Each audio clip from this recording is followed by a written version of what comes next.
أعوذ بالله من الشيطان الرجيم. بسم الله الرحمن الرحيم. السلام عليكم ورحمة الله تعالى وبركاته. وأنا على ذلك سوى الميرا شوكتان بسوح وناكسن هبين وناكسن قفك يوطاحي وحنا دكو سلامي سلامة إسلامك وحانا إلهي نوغبر يا دمانتين عمري الهاقي عبادة صوبان يقلبك إنه إلهي سوسو تشيديو walaalayaal mar kale waanu calidaarsada kuna soo dhawaada barnaamijkeena waayaala gohowta maan wadada waxaan maanta ku dil istaagaynaa barnaamijkeenna arrimo goosgoos ah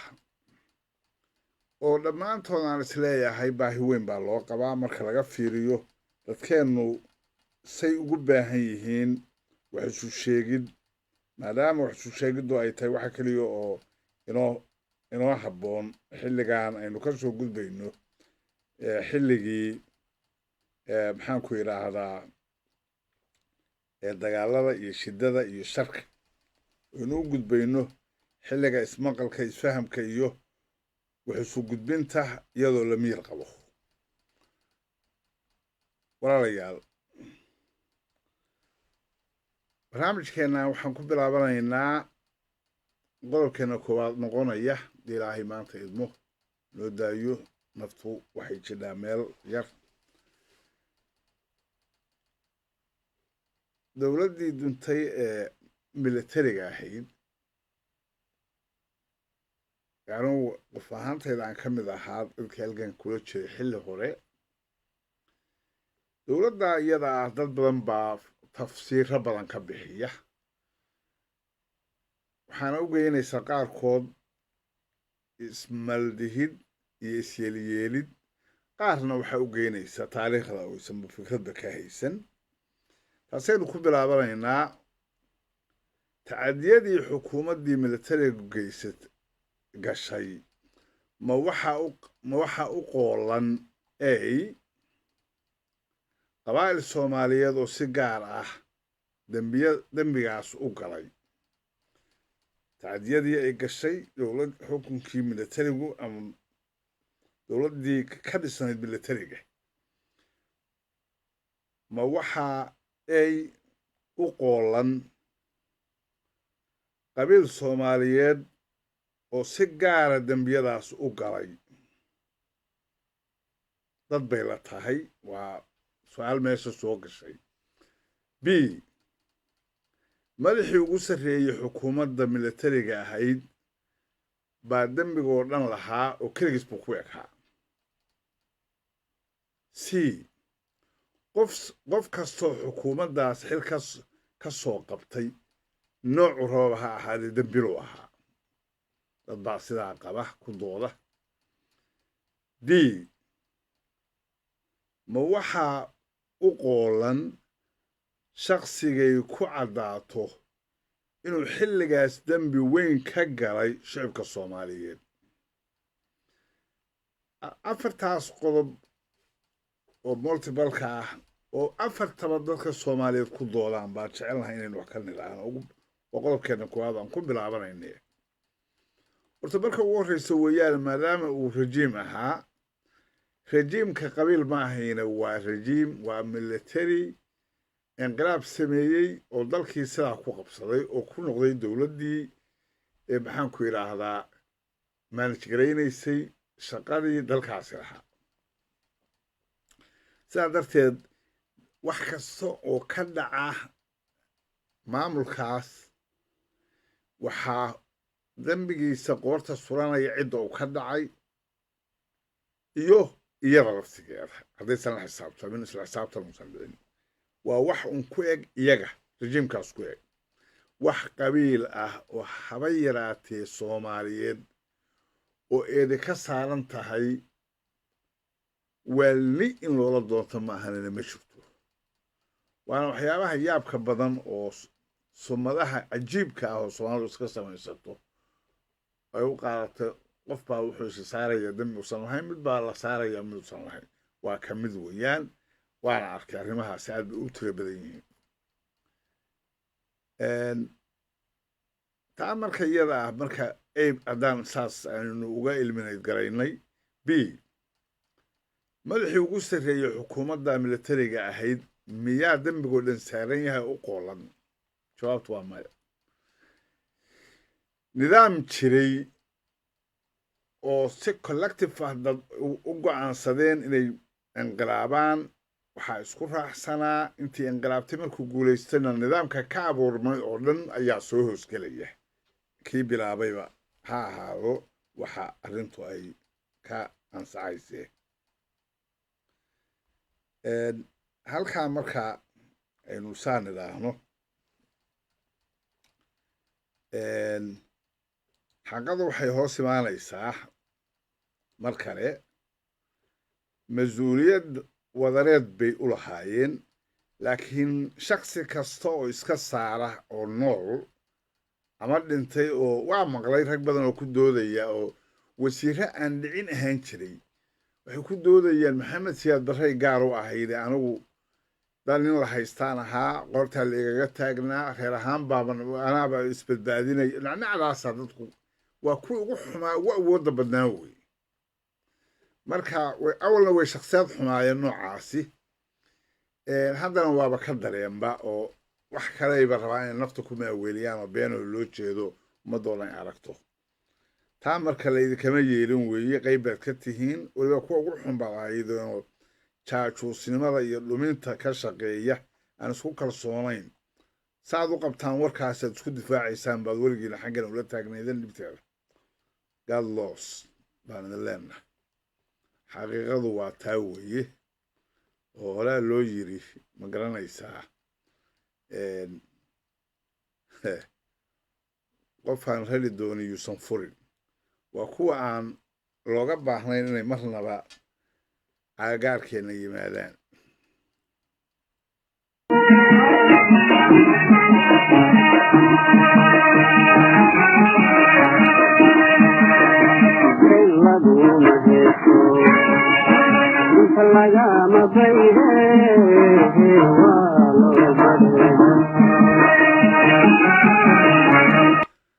waa xaqo weeye marka waxaynu u soo noqonaynaa arrintaa iyada mar walbana waxaynu isku dayaynaa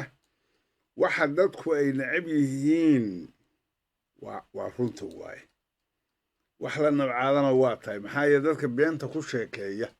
ama taariikhda beenta ka sheega ama wax fiican iska dhiga oo iyagu waxaysan ahayn iska dhigaya qof baa wuxuu koranayaa 67 65 dunidoo dhan anay ii soo shaqo tegi jiray ilaa iyo inta u dhaxaysa qaar aan waxba haysan oo kuleh dagaaladii baa nala ku dhacayo xoolahaygoo dhan waxaa lagu haystaa ama xamar ama beledweyne ama kismaayo ama keer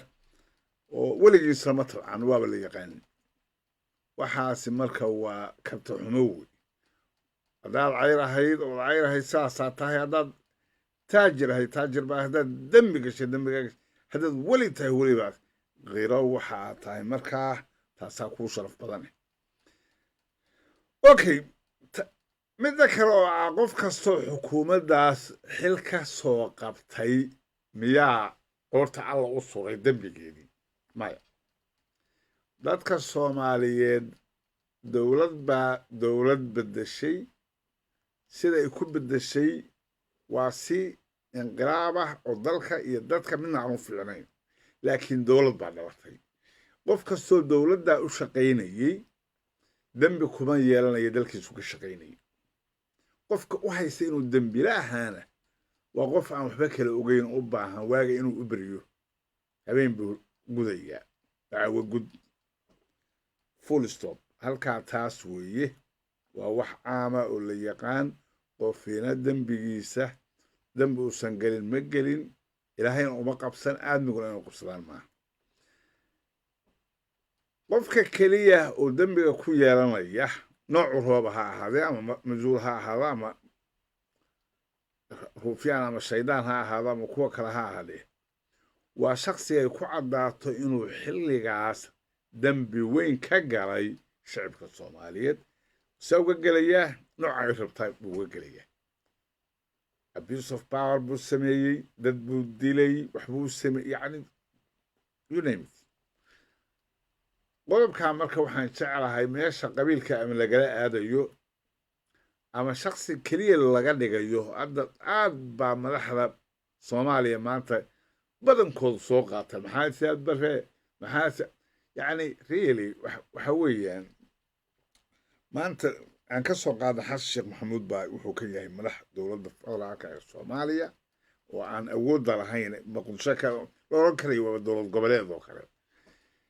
taa marka iyada ah ma la oran karayaa qof kasta dembiga uu ku galo muqdisho xasan sheekh waagame lama oran karo waa dembi isagana dembi baa laga gelayaa ilaahna dembi baa laga gelaya ummaddana dembi baa laga gelaya qofku wuxuu leeyahay dembigiisa xasan sheekh waxaa lagu qabsan karayaa waxa isagu sameeyey maxaa siyaad barre marka intuu sameeyey buu leeyahay collectivena wuxuu leeyahay intii dalka ka dhacday wixii qayb ay dadkoodii ku heshiiyey oo waddankii sharcigiisii iyo nidaamkiisii wixiisii inqilaabay taa marka iyada ah hadda waa mid ilooma taalba maaha qofka maalintuu dhinto oo ilaahay oofsado qofka u quuri waaya ilaahu cafis buu iga yahay qofkaas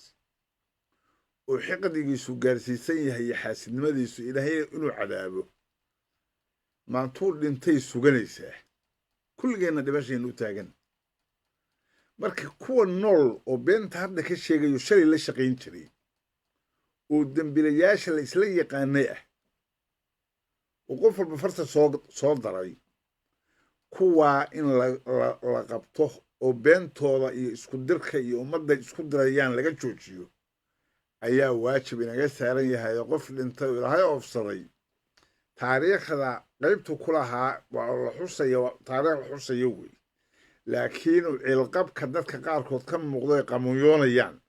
ay hob ilaahay inuu si ka dhaho taas intaasaan kaga baxyo qodobkaa qodobkeenna labaad ee barnaamijkaan ku soo qaadanaynaa waxaa weeye soomaaliya waxaa ka dhacaya dilal ciiddaa ka badan oo dadkii soomaaliyeed qof walbaaba qofku rabay dilay ama la dilay aan dhahno dadka yaa dilaya markii la yidhaahdo waxa ugu sahlan oo la aadayaa waxa weeye shabaab baa dila su-aasha marka inaan isweydiinno ay tahay maadaama aynu fakerayno ilaahay in abuurto maskaxina siiyey guys waxaa ugu horraysa inaan nidhaahna dilalka shicibka soomaaliyeed loo geysto ma waxaa fuliya oo keliya al-shabaab oo ay hoggaaminayso fikir diineed haddaynu sidaan nidhaahna marka keligood weeye haddaan nidhaahno waxa ay ku dilayaan oo ku hoggaaminaya in saa sameeyaan waa fikir diini ah marka fikirka diiniga waxaa la yaqaanaa inay maxkamada samaysteen oo ay xukumayaan oo ciddaa loo sheegayo ay taqaano sababta ay gashay dembigeeda oo lagu dilay dadkan kaloo aan waxba loo sheeginoo la dilay marka fikir diineed in loo dilay in kale see lagu kala garanaya maadaama aan ta loo yeerayn la oranin waxaasaad gashay oo dembigaasaad gashay lagala xisaabtamin ila waa iska war haynaayo maalin walba waxaa la taagan yahay meelaha shacabku joogaan maxkamadaha iyo la taagan yahay dad badan baa annaga hadda qurbaha joogna noogu yimaado yidhaahda markaanu dhinacooda tagno waxa ay noo sameeyaan oo nagu kala xukumaan waa sida ugu dhow cadaaladda awey kitaabkaasay soo qaadanayaan saanaad xaq ku leedahay kanaad ku leedahay laka yani sidii la arki jiray marka iyagu wax sheegayaanna oo qofka wax ku xukumayaan oo wax ku maleeyaan oo si caadiya baa la leeyahay waxaas lagu soo eeday marka qofaan waxba lagu eedaynin cid u imaanin telefoon loo soo diro waxba la samayn oo la dilo kuwaa yaa dilay mar kuwaan garanay fikriga diiniga si kastaba diin annagahana qalooc ha ku jiro yaa kuwaan dilayoo ma laga warhayaa 70% dadka la dila lagama warhayaa baa laisku waraysa dan markaa fikraddu waxay inoo gudbin kadhaa haddaysan marka qoladan aysan dilin ma waxaa fuliya koox si farsamaysan dadka Soomaaliyeed u tiraya kadibna siiya magaca al-shabaab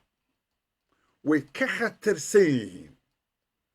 kooxda nooca isu qarinaysa ummadii intaasoo sanaleeynaysa kooxdaas waxay noqon kartaa qabiil ciil qaba waxay noqon karaan kuwa doonaya dadka inay kala gaabiyaan oo sidaasba caqligoodu yahay yacni in loo fakero oo fakarka la ballaariyaa macno iyo mug bay samaynaysaa waxay yeelanaysaa farqiyo badan oo la iska ilaaliyo oo marka dambe fashilma oo shicibkan Soomaaliyeed kaga badbaadaan wixii Ilaahay u qoray sidaa darteed anigu waxaan qabaa boqolkiiba 30 inaysan ka badnayn waxa dadka shabaabku sida tooska u leynayaan waxa qaraxyada iyo meelaha khaldan meelahaas ku dhimanaya waa meesha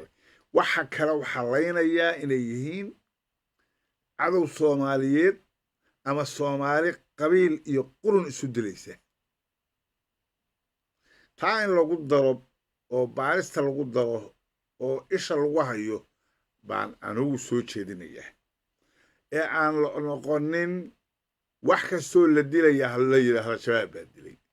okay shabaab waxbay dilaan waa caddahay barnaamij inoo taala dad bay laayeen laakiin dad kale oo wax dilaya ku qarsoomi kara oo ay ahaan lahayd sharkooda ummadda laga qabto oo laga yaabo kuwa baanta madaxa inay ka mid yihiin oo dadka laaya oo kooxa leh dadka u leynaya dal waxaynu nahay maafiya ka abuuratay waa inaan u fakarnaa sida maafiyada loola dagaalamo oo awooddeeda aan u yeelanaa taa halkaa dhinacaas intaas ayaan idan uga baxayaa qodobkaa aad aan ugu ciilqabay alxamdulilaahi rabbilcaalamiin waa dhiib taas iyada ah qodobka saddexaad baynu u imaanaynaa ikhiyaarey soo dhawaada mar kale waa anigu calidaarsado barnaamijkeena waayaaragu haw tilmaamo waxaynu markaana ku soo dhawaanaynaa qodobkeena saddexaad oo muxuu leeyahay muddo dheer kadib reer laascaanood ma waxay caddaysteen say rabaan inay u noolaadaan absolutely waxay sheegteen siday rabaan inay u noolaadaan see tahay waxba nagama gelin iyagaa sheegtay kii dhagalow maqal kii indhalow arag aday ku jiraa haddaba markaa hal su-aaloo kale halkaa ka dhalanaysa yaa shaki uga jiraa iyadana in dowladda Puntland aqbashay go'aanadoodaas aniga kule igama jiro wax shaki ah oo iiga jiraa ma jiraan ciddii shaki uga jirana ha ka baxa ma oranayo sidiina ku jooga laakiin su-aasha kaloo aan isweydiinaynaa maadaama dalkan ay ka yacni loo tirinayay dowladda Puntland ay qayb ka ahaayeen 1978 1989 I'm sorry 98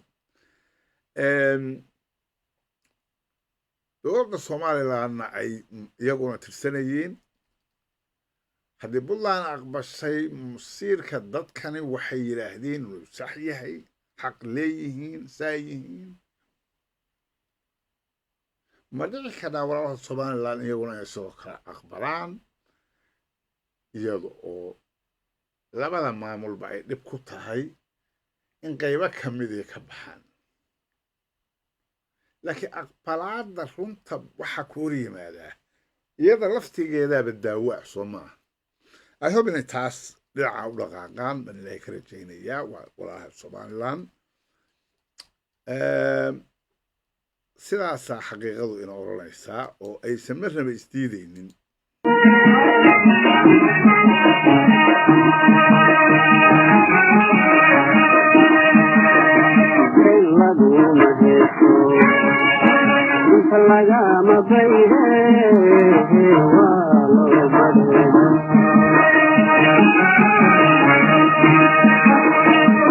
Laguna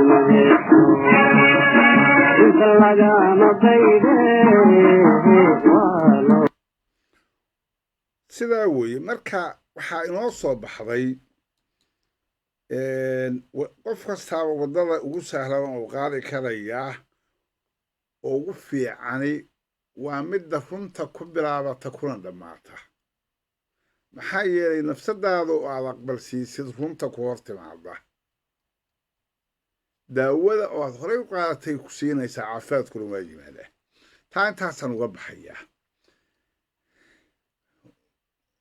waxaa soo gaarnay qodobkeenna ugu dambeeyey qodobadeenna ugu dambeeyey mid ka mid ah waa qodobkeenna afraad puntland waxay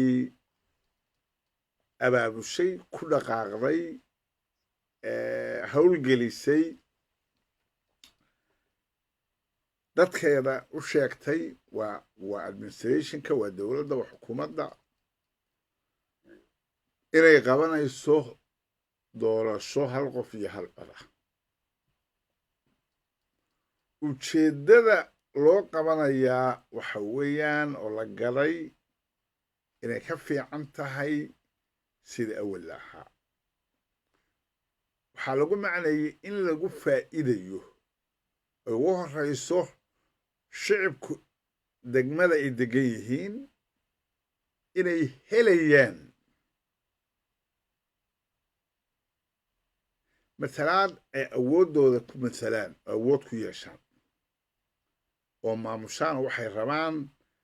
u codeeyaan counsilkay rabaan dhistaan say rabaan gurigooda u maamushaan helaan waxa ay doonayaan oo fiican waa fikrad aad iyo aad u fiican oo qurux miiran ah laakiin oppositekeeda ayaad mooddaa in meeshii dhaqankii yimid geedi caana leh oo runtii ku socda energy fiican yacni isticmaalaya si qurux badan u socda waxaa xoogaa i khalkhal geliyey waa barnaamijka guud oo geedi caana leh hadda loogu magacdaray arrintaas la leeyahay in dadka loo celiyo talada oo degmadu taladeeda qaadato su'aal baan ka keenay u malayn maya in layga qancinayo yaab bay leedahay sidee shicibka puntland loogu celiyey talada degmadooda haddii qof kastaa iska diiwaangelinayo degmo uusan deganayn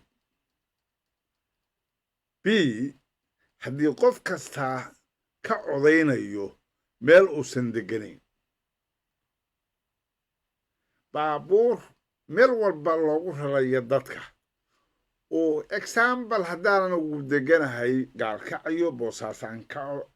ka iska soo rajistareeyo iska diiwaangeliyo kadibna ka coday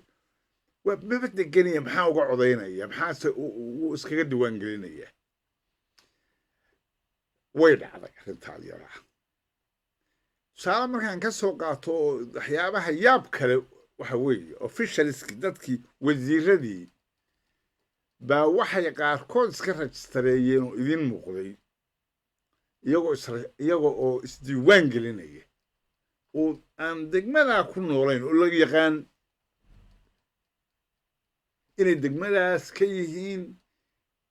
dadka ka codaynaya oo voting maxaan ku yidhaha systemkeeda gelaya tan marka waxay burburinaysaa ujeeddadii ahayd in dadka loo celiyo talada yaa weeye marka dadka talada loo celinayaa ma kooxa habaysan oo ishabeeyey yaa ku sheekeeya dadkii baa talada loo celiyey waxaa yaab leh oo cajiiba halkan misana kusii jira in laga soo booday tirakoobkii dadka xuquuqda guud ay ku kala heli lahaayeen haddana maanta waxaaba inoo soo baxday iska diiwaangeli baran adigoo ku nool garowge ama gaalkacyadoo ku nool boosaaso ama boosaasadoo ku nool gaalkacyo waay degmada anigu dadkeeda ku nool baa la rabaa oo ku nool oo ka shaqeeya oo lagu yaqaano in ay awoodooda practice gareeyaan waxay soo saartaanna la xisaabtamaan kuna farxaan kulana tartamaan degmooyinka kale maxaa keenaya 10,000 oo gawaari lagu guray degmo kale inta la geeyo dadkaas waxa codkaa bixinaya oo influence gareynaya inay yihiin dadaad shaqaba ku lahayn deganayn meeshii maxay tahay walwalka aniga arrintaan ugu hayso arrintaan walwalka ugu hayso waxa weeye waa qodobkeena shanaade xilligii 4.5 la qaadanayay waxaa dhibta inoo geystay oo aynu sidaa u noqonnay 4.5 maanta dhowr iyo 20 sano aan ka bixi weynay oo dad ku dhegan yihiin oo wareersan dadka gadayay waxay ku gadayeen waxaan mar un nidaam dowladeed hala helo dabadeedna dad badan baa waxay ku doodayeen oo garashadoodu suubanayd wax gaar ah oo caysanayaana aysan jirin waxay ku doodayeen war waxaan haddaynu sidaa ku bilowno hadhow wayna ku salfogaanayaan halkan marka waxaa ii soo baxday miyaysan tani ina xusuusin bidaari sibiq bay kugu gashaa iyo 4.5tii la eeday eeg in la eeday waxa caddaynaya soomaaliya waxyaabaha ay maanta u curyaansantahay dastuurkeedu u curyaansan yahay shaqadeedu u qabsoomi leedahay waa 4.5taas waxaa la bidayna hal dadka laisugu keeno waxayna noqotay caqabad aan laga gudbi karaynin oo dad aaminsan yihiin inay ku coodanayaan oo ay cayr noqonayaan hadday ka baxaan qolyaha yagan marka baabuurta lagu soo gurayo hadhow sidee baa nolol ka furaya meesha by the way buuqa iyo colaadda iyo dhibta iyo waxa ka dhalan karayaana waa muuqdaan mar walba maxaa abuura marka bidaca waxaa abuura nin mas-uula madaxa oo markaa madaxnimo raadinaya ayaa siduu wax ku meel marsado darteed arrintaa u gala marka wiil wax sitaan mustaqbal ummadeed in loogu burburo oo loogu baaba'o waa nasiib daro weyn ayadoo marar badan la eeday waxaana xaqiiqo ah wax badan oo horey dadkan reer Puntland ugu soo dhacay oo ilkaha ay ku haystaan inay jiraan haddana midaan saqlaynaysaa waa la walaal waxaanse ilaahay ka rajaynayaa inaanay ka badnaanin gebigeeduba sheekadeedu xoogaa lacagaho lagu cunahayey xalaalaysigeed oo aysan ina ku teginin wax administration nooca ku abuurmo oo lagu cilqabo oo yaabab leh oo hadda waxaan maqlaya barnaamijka ka horreeyay aan ku sheegay niman iyo gabdho oromo ah oo dirdhaba iyo sabab fadhiyo oo kaarka Puntland haysta oo la ordayo oo le boosaaso iyo meelahaasan ka qaadan iyo ayshi hore iyo waxa kaalayno aduu colee baa qole leedahay waa qolo wax iska aad xukuntiisa leh marka laakiin laga fakari maayo bulshadan meesha degan ee dhan ee dowladda hoose iyo dowladda dhexe ee Puntland labaduba waa dowlado mug iyo macno iyo nidaam leh oo ummaddu ay ku naaloonayso oo ay ugu gudbaysay qaab ku habboon oo isku dhaqdo oo ay awoodaha ku sheergarayso oo magaranaysa ay ku liibaanto laakiin tan mid lagu liibaanayo ma ahan markay sidaa tahay arrintaa marka waxaan jeclaan lahaa inay noqoto mid runtii laga laabto oo lagu eego qaabka hadda loo eegayo oo ay u suntan tahay qaab ka duwan baan u jeclaan lahaa in lagu eego kow taa markaan intaa ka yidhaahdo ikhyaaray gabagabadii barnaamijkana waa soo gaarnay waxaan leeyahay xaalad aan laga fiirsan oo la iskaga dhex durduriyo oo wax la moodo way fool xun tahay gadaal bay ka qurux badnaanaysaa in la yidhaahdaa ma jiro waxaad awoodi kadhaa wax qurux badan hadda samaysid ilaahay adoo fool xun ummadda dheximow kuma odhan ilaahay wuxuu ku yidhi isqurxi oo waxa ugu wanaagsan ka dhigo taladaada maxaad u rajaynaysaa inaad fool xumaatid kadibna markaa kadib aad qurux badnaan doonto bilaa baad qurux badnaan weyda sida 4.5 nugu sameeyay oo kale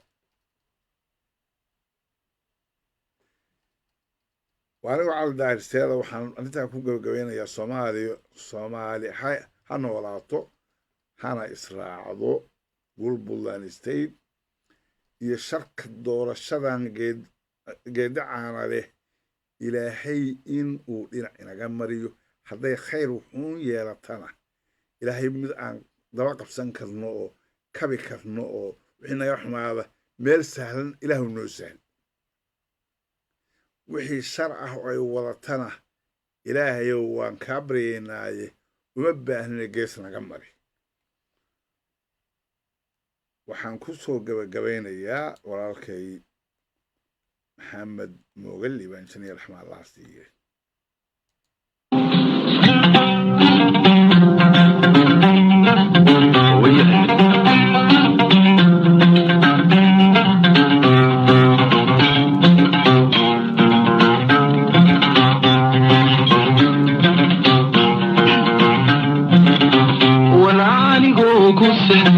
محن والبهار وطوسي وريراني قول الليجا محن والوشي في وي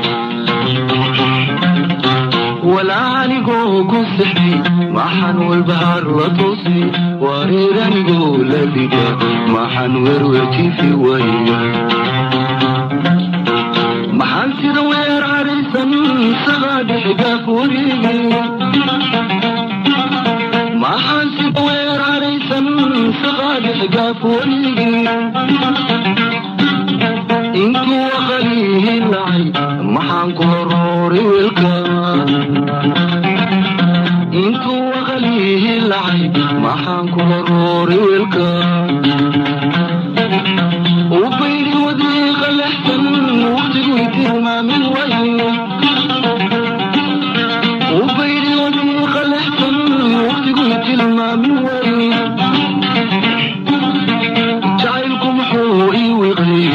وحوض معي قشيل جعلكم حوي وغيم وحوض معي قشيل محان سبراها ورثي وديبي وراها غضبولا هديني وعديقي قضي يدوي يتراه ذوي محان سبراها دابولا هدي وعدي قضي يدوي تراح ذوي ويلتقو إلى نوالنا دنيا سدو ولي قلتو وعكي حركي وإذا رمتن وتنيا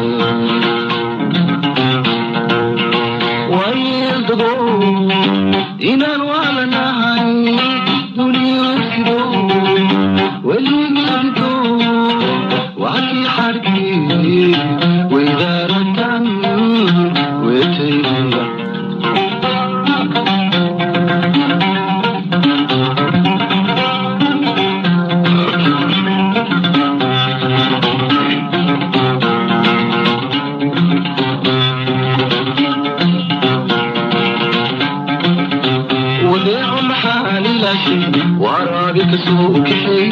dacwayga maxaanu dhaanshay warwaa lagu soo aruuray wadeeco maxaan ilaashay waraada ka soo kaxeeyey dacwayga maxaanu dhaanshay warwaa lagu soo aruuray halkiisa ku soo waraabshay maxaan weli soo kamayey halkiisa ku soo waraabshay maxaan weli soo kamayey wadaadda maxaanu yidhi walooga wankayga fiican wadaadda maxaanu yidhi walooga wankayga fiican waxyeelaalkayu taalo naftayda maxaan ka waabshay waxyeelaalkayu taalo naftayda maxaan ka waabshay walaalkini maanu haystay muxuu wadoy fadhiistay walaalkini maanu haystay muxuu wadoy fadhiistay